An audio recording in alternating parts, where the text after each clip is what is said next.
우리 다 함께 사도신경 신앙 고백드림으로 새벽 예배를 드리겠습니다. 나는 전능하신 아버지 하나님 천지의 창조주를 믿습니다. 나는 그의 유일하신 아들 우리 주 예수 그리스도를 믿습니다. 그는 성령으로 잉태되어 동정녀 마리아에게서 나시고 본디오 빌라도에게 고난을 받아 십자가에 못 박혀 죽으시고 장사된 지 사흘 만에 죽은 자 가운데서 다시 살아나셨으며 하늘에 오르시어 전능하신 아버지 하나님 우편에 앉아 계시다가 거기로부터 살아있는 자와 죽은 자를 심판하러 오십니다. 나는 성령을 믿으며 거룩한 공교회와 성도의 교제와 죄를 용서받는 것과 몸의 부활과 영생을 믿습니다. 아멘. 325장입니다.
로마서 14장 믿음이 연약한 자를 너희가 받되 그의 의견을 비판하지 말라. 어떤 사람은 모든 것을 먹을 만한 믿음이 있고 믿음이 연약한 자는 채소만 먹는다. 먹는 자는 먹지 않는 자를 없인 여기지 말고 먹지 않는 자는 먹는 자를 비판하지 말라. 이는 하나님이 그를 받으셨습니다. 남의 하인을 비판하는 너는 누구냐? 그가 서 있는 것이나 넘어지는 것이 자기 주인에게 있음에 그가 세움을 받으리니 이는 그를 세우시는 권능이 주께 있음이라. 어떤 사람은 이 날을 전날보다 낮게 여기고 어떤 사람은 모든 날을 같게 여기나니 각각 자기 마음으로 확정할지니라. 나를 중히 여기는 자도 주를 위하여 중히 여기고 먹는 자도 주를 위하여 먹으니 이는 하나님께 감사하며 먹지 않는 자도 주를 위하여 먹지 아니하며 하나님께 감사하느니라. 우리 중에 누구든지 자기를 위하여 사는 자가 없고 자기를 위하여 죽는 자도 없도다. 우리가 살아도 주를 위하여 살고 죽어도 주를 위하여 죽나니 그러므로 사나 죽으나 우리가 주의 것이로다. 이를 위하여 그리스도께서 죽었다가 다시 살아나셨으니 곧 죽은 자와 산 자의 주가 되려 하심이라. 내가 어찌하여 내 형제를 비판하느냐? 어찌하여 내 형제를 업신 여기느냐? 우리가 다 하나님의 심판대 앞에 서리라. 기록되었으되 주께서 이르시되 내가 살았노니 모든 무릎이 내게 꿇을 것이요 모든 혀가 하나님께 자백하리라 하였느니라. 이러므로 우리 각 사람이 자기 일을 하나님께 짓고 하리라. 그런즉 우리가 다시는 서로 비판하지 말고 도리어 부딪힐 것이나 거칠 것을 형제 앞에 두지 아니하도록 주의하라.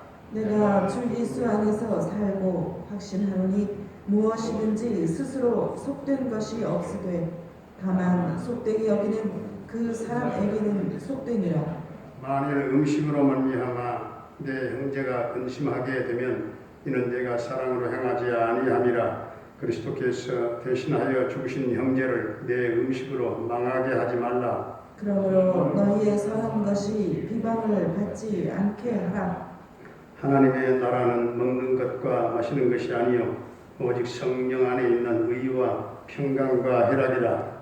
이로써 그리스도를 섬기는 자는 하나님을 기쁘시게 하며 사람에게도 칭찬을 받느니라. 그러므로 우리가 화평의 일과 서로 덕을 세우는 일을 힘쓰나니 음식으로 말미암아 하나님의 사업을 무너지게 하지 말라. 만물이 다 깨끗하되 거리낌으로 먹는 사람에게는 악한 것이라. 고기도 먹지 아니하고 포도주도 마시지 아니하고 무엇이든지 내 형제로 거리끼게 하는 일을 아니함이 아름다우니라. 내게 있는 믿음을 하나님 앞에서 스스로 가지고 있으라. 자기가 옳다 하는 바로 자기를 정죄하지 아니하는 자는 복이 있도다. 의심하고 먹는 자는 정죄되었나니 이는 믿음을 따라 하지 아니하였기 때문이라. 믿음을 따라 하지 아니하는 것은 다 죄니라. 아멘. 아멘. 할렐루야. 살아계신 하나님 오늘도 함께 하실 줄로 믿습니다. 오늘 14장을 보니까 서로 다른 삶의 그런 방식 때문에 로마 교회 안에서 문제가 발생했습니다. 첫 번째 문제는 제사 음식에 관한 문제였습니다. 그 당시에 로마 교회의 가장 큰 쟁점은 제사 음식에 관한 문제였습니다. 제사 지낸 고기를 사먹는 행위는 그것은 우상을 섬기는 죄에 해당된다. 그렇게 생각하는 사람들과 이 고기는 단순한 음식일 뿐 더 이상 다른 의미를 둘 필요가 없다 생각하는 사람들이 서로 부딪히게 되었습니다. 결국 서로가 적대시하면서 고기를 사먹는 사람들은 고기를 사먹지 않는 사람들을 업신 여겼고 또 고기를 사먹지 않고 채소만 먹는 사람들은 고기를 사먹는 사람들을 또 비판하기 시작했습니다. 그렇게 해서 교회 안에 큰 문제가 발생하게 된 것이죠. 그때 하나님의 뜻을 따라 사도 바울이 말씀을 주셨어요. 고기를 사먹는 자는 고기를 사먹지 않는 사람들을 업신 여기지 말고 고기를 사먹지 않는 사람들은 고기를 사먹는 사람들을 비판하지 말라 하면서 서로 받아들이라 말씀합니다. 두 번째 문제는 날에 대한 문제입니다. 날, 즉 안식일 문제였죠. 그 당시 성도들에게 중요한 문제 가운데 하나가 이 안식일에 관한 문제였습니다. 그래서 전통적인 그 유대계인들은 안식일을 철저하게 지켰어요. 그 안식일을 금요일 오후부터 토요일까지 안식일로 지켰는데요. 그런데 예수님이 부활하신 이후에 이 개혁교회 교인들은 주님의 부활하신 날, 즉 일요일 날을 주일로 지키기 시작했습니다. 그러니 토요일을 지키는 사람들과 일요일을 지키는 사람들의 갈등이 생긴 거예요. 사도 바울은 그런 갈등을 조정하기 위해서 이렇게 말씀을 하고 있습니다. 오늘 5절 6절을 보면 5절 6절 함께 같이 한번 공독해 보죠. 5절 6절 시작. 어떤 사람은 이 날을 전날보다 낮게 여기고 어떤 사람은 모든 날을 같게 여기나니 각각 자기 마음으로 확정하는지라. 나를 중히 여기는 자도 주를 위하여 중히 여기고 먹는 자도 주를 위하여 먹으니 이는 하나님께 감사하며 먹지 않는 자도 주를 위하여 먹지 아니하며 하나님께 감사하느니라. 아멘. 결국 안식일의 주인은 예수님이시기 때문에 사람들이 나를 위하여 존재하는 것이 아닙니다. 사람이 나를 위해서 존재하는 것이 아니고 날이 사람을 위하여 존재한다 하는 것입니다.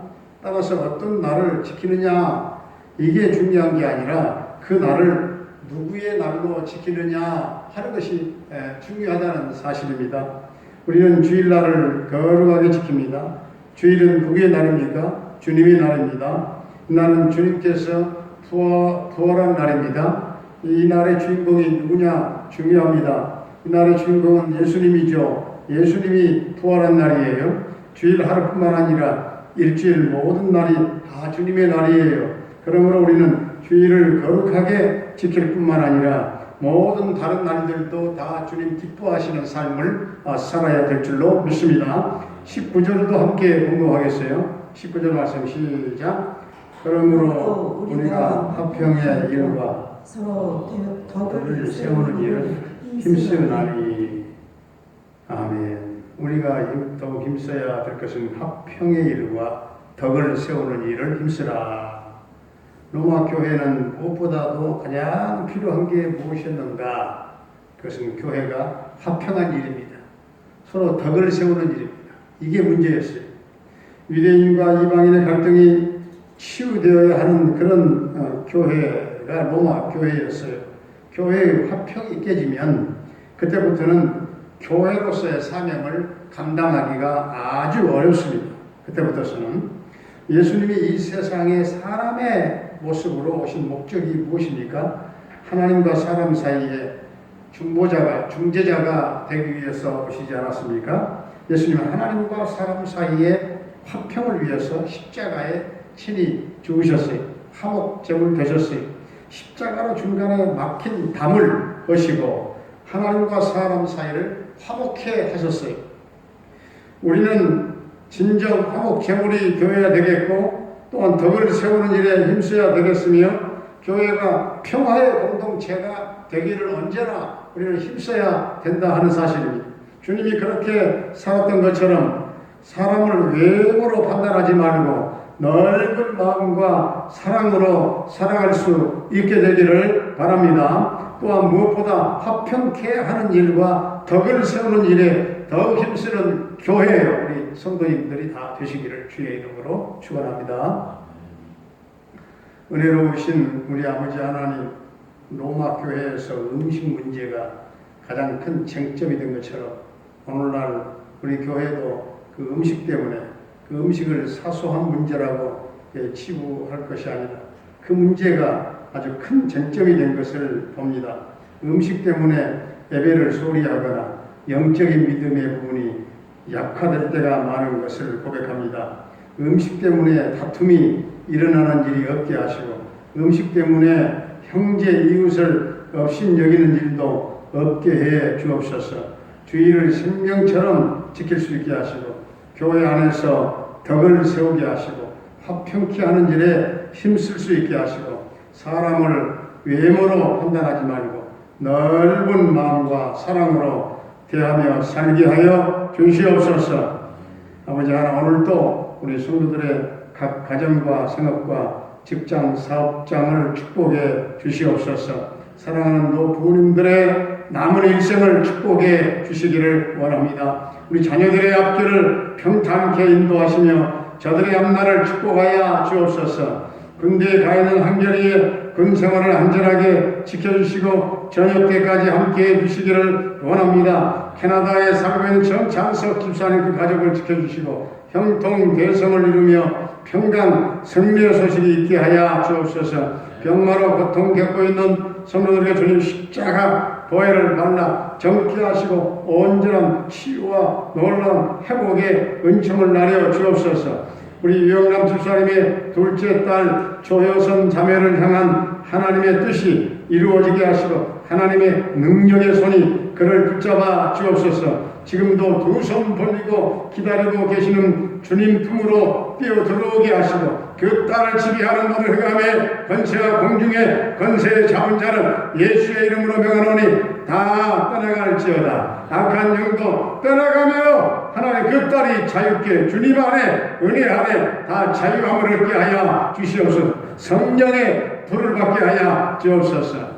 김경미 목사님을 비롯한 우리 모든 선교사님들의 선교 사역과 현장마다 성령의 기름 부으심 넘치게 하시고 주님 여름 시대에 저들의 사역을 이 모양 저 모양으로 주님 도와주옵소서. 아버지 하나님, 이 나라 이 민족을 긍휼히 여겨 주옵소서. 민족 복음화가 이루어지게 하여 주옵소서. 코로나가 속히 잡히게 하여 주옵소서. 코로나19가 속히 다 이 바이러스가 소멸되게 하시고 하나님 될 듯 다 정상으로 돌아가지 아니하며 너무나도 변화무쌍한 이 코로나의 전국이 수습되게 하시고 대면에도 조속히 주님 회복되게 해 주시옵소서. 아버지 하나님, 교회 창립 40주년을 맞이하며 모든 임직식 행사를 위하여 예부 강사 또한 손님도 6분이나 초청을 하고 좀 이렇게 해놓은 상태에서 또다시 하나님의 이 코로나가 하나 불거지며 우리를 힘들게 하지 않도록 주님 도와주옵소서. 2월 7일 날에는 하나님의 모든 환경과 모든 일기를 좋게 하시고 우리의 모든 아버지 하나님의 이 40년 행사에 차질이 없도록 주님의 은혜를 나려 주시옵시고 함께하여 주시옵소서. 오늘 또 성도들의 삶을 이 모양 저 모양으로 도와주시기를 예수님의 이름으로 축복하며 기도하옵나이다. 아멘. 하늘에 계신 우리 아버지의 이름을 거룩하게 하시며 아버지의 나라가 오게 하시며 아버지의 뜻이 하늘에서와 같이 땅에서도 이루어지게 하소서. 오늘 우리에게 일용할 양식을 주시고 우리가 우리에게 잘못한 사람을 용서하여 준 것 같이 우리 죄를 용서하여 주시고 우리를 시험에 빠지지 않게 하시고 악에서 구하소서. 나라와 권능과 영광이 영원히 아버지의 것입니다. 아멘.